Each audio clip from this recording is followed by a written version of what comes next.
आपल्या एकूण उत्पन्नाच्या 10 ते 30% रक्कम ही या कमी वयाच्या 25 पासून साठवायला सुरुवात केली तर पुढे आयुष्यात कितीही मोठे संकट आले तरी आपण कधीही डगमगून जाणार नाही. कमवणे आणि खर्च करणे म्हणजे आर्थिक साक्षरता नव्हेच. बचत कशी करायची, कशी वाढवायची यासाठी अभ्यास, वाचन आणि कृती महत्त्वाची. संकटकाळी बाहेर पडण्याचा मार्ग. संकट कधीही गरीब किंवा श्रीमंत असा भेदभाव करत नाहीत.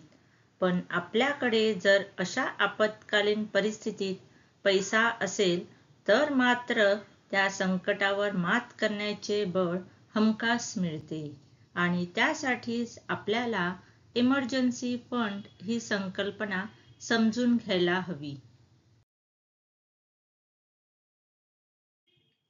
आपल्या प्रत्येकाच्या आयुष्याचा बराच काळ हा पैसा कमवायला नक्की सुरुवात कशी करायची आणि कमवायला लागलो की अजून जास्त कसा कमवता येईल हे शिकण्यातच जातो. पैशांचे शास्त्रीय व्यवस्थापन शिकण्यापूर्वीच पैसा खर्च होण्याचे हजारो मार्ग आपली वाटच पाहत असतात. यात मग घर, संसारोपयोगी वस्तू, दागदागिने, गाडी, कपडा लत्ता, वेगवेगळी गॅजेट्स, गावाकडचे घर दुरुस्त करणे किंवा नवे बांधणे, शेतीतले काही प्रयोग, बहीण भावांचे शिक्षण किंवा लग्न, नंतर मुलाबाळांचे शिक्षण, करिअर, आई वडिलांची स्वप्ने, अचानक आलेली आजारपणे, थोडेफार पर्यटन आणि मग रिटायरमेंटचे प्लॅनिंग. एक ना अनेक, प्रत्येक ठिकाणी पैसा लागतोच. काही जण म्हणतात की पैसा हे सर्वस्व नाही, परंतु कटू सत्य असे आहे की पैशाशिवाय कोणालाच वरीलपैकी काहीच करता येत नाही. हे काहीच केले नाही तर त्या माणसाला कोणीही एका पैचीही किंमत देत नाही. जोपर्यंत हे सर्व आपल्या नियोजनाप्रमाणे चालू असते तोपर्यंत आपण फार जास्त विचार करत नाही. अधूनमधून काही लहान सहान संकट आली तरी त्यांना तोंड देत जगत असतो. परंतु खरी समस्या तयार होते जेव्हा अचानक खूप मोठे संकट येते तेव्हा, ज्याचा आपण स्वप्नातही विचार केलेला नसतो. ते आपल्या समोर उभे राहते आणि आयुष्याचा अगदी पालापाचोळा होऊन जातो. उद्ध्वस्त होणे या शब्दाचा खरा अर्थ तेव्हा समजतो. मग आपण कधी नशिबाला दोष देतो, कधी आपल्याला इतरांनी कसे फसवले ते सांगत राहतो. कधी आपल्याला पैसे कमी मिळत असल्याचे रडगाणे गातो तर कधी कोणी आयुष्याचा शेवट करून टाकतो. आता या अचानक आलेल्या कोविड संकटाचेच उदाहरण घ्या.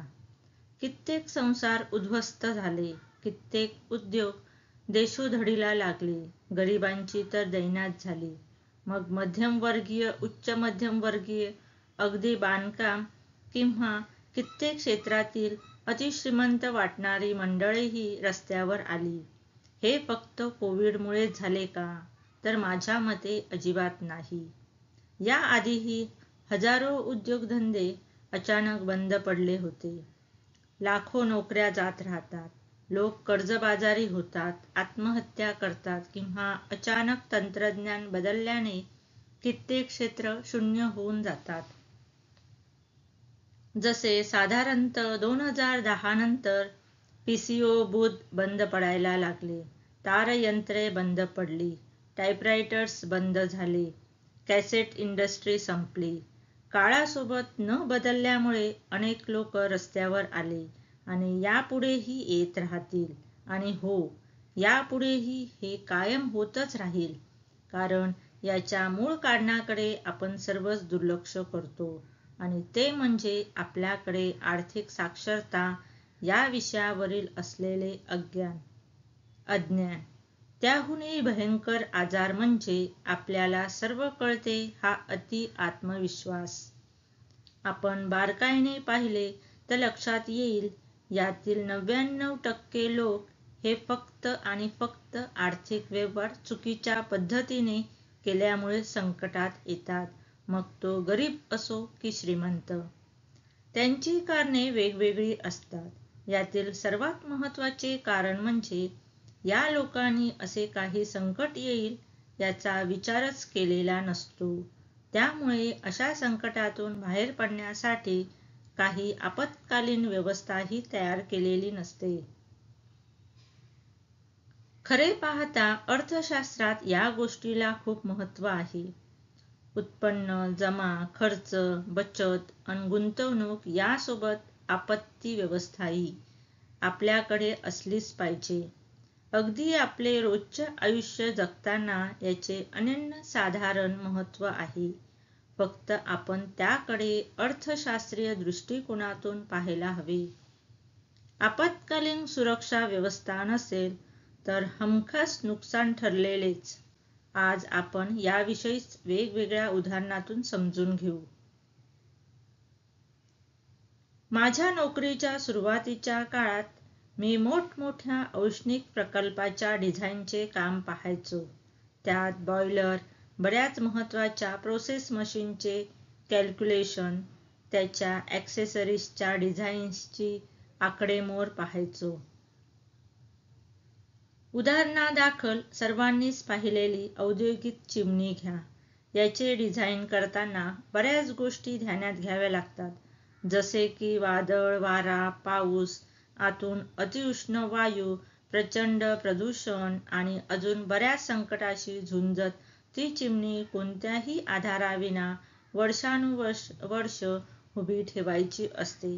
बरं, तिची उंची आणि आकार इतका अवाढव्य असतो की कोणत्याही परिस्थितीत ती कोसळणार नाही याची पूर्ण हमी घेणे फार महत्त्वाचे असते.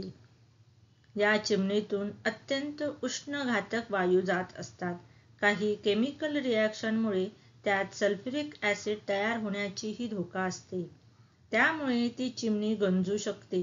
ती लोखंडाची असल्याने तिची झीजही होत असते.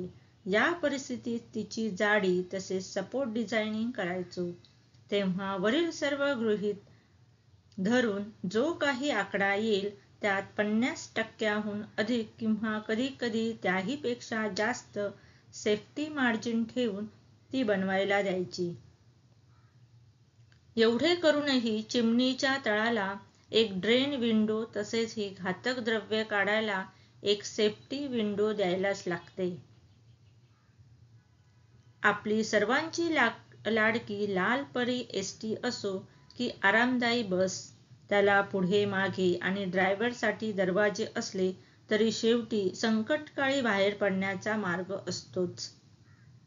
चांगले 5 स्टार हॉटेल असेल, भरपूर मोकळी जागा आणि सुसज्ज अशी अग्निरोधक यंत्रणा असेल, सुरक्षेची जगातील सर्वाधिक आधुनिक साधने असली तरीही तिथेही सुरक्षित बाहेर पडण्याचा मार्ग दिलेलाच असतो. हल्ली जवळपास सर्वच गाड्यांमध्ये एअरबॅगची सुविधा तसेच अजून बऱ्याच अत्याधुनिक गोष्टी दिलेल्या असतात. तरीही आपण गाडीचा विमा काढतोच. सोबत थर्ड पार्टी विमाही सर्वात महत्त्वाचे आपला स्वतःचाही विमा असतो. मग इमर्जन्सी तरतुदीचे हे सूत्र आपण आर्थिक व्यवहारात बाबतीत वापरायला नको का? इथेही संकटकाळी बाहेर पडण्याचा मार्ग हवाच. आयुष्यात अचानक कितीही मोठे संकट आले तर आपल्याकडे त्याच्यासाठी बऱ्याचपैकी शिल्लक बचत असावीच. प्रत्येक गोष्ट आपण ठरल्याप्रमाणेच होईल असे मानणे चुकीचेच.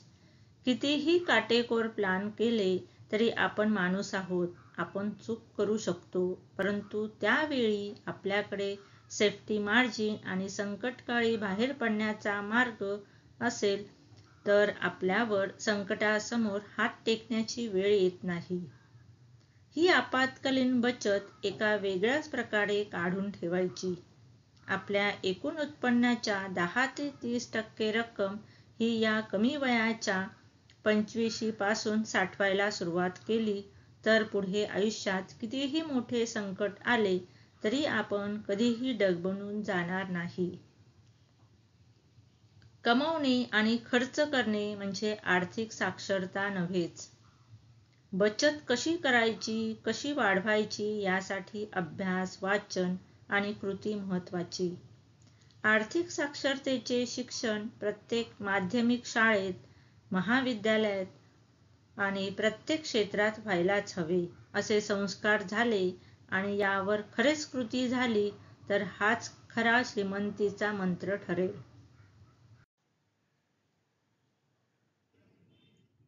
वय 22 ते 35 पर्यंत प्रत्येकाने कटाक्षाने बचत, गुंतवणूक आणि काही हिस्सा अशा संकट समयी वापरायला बाजूला काढून ठेवावाच. या तरुणांनी सोशल मीडिया, डिजिटल स्क्रीन वेळ कमी करून वाचन वाढवावे आणि आपल्या कामातून, कृतीतून जास्तीत जास्त आर्थिक प्रगती करावी. आपण आर्थिकदृष्ट्या साक्षर झालो तरच या जगात आपला टिकाव लागतो. नाहीतर आयुष्यभर या पैशांच्या मोहात गाढवासारख्या फेऱ्या मारत राहतो. आर्थिक साक्षरतेचे महत्त्व जाणून घ्या आणि आजपासूनच आपली वाटचाल सुरू करा.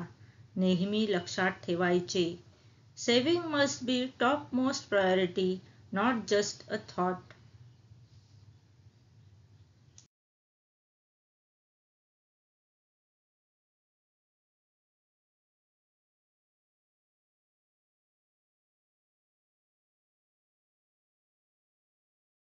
प्रफुल्ल वानखेडे यांचे गोष्ट पैशापाण्याची.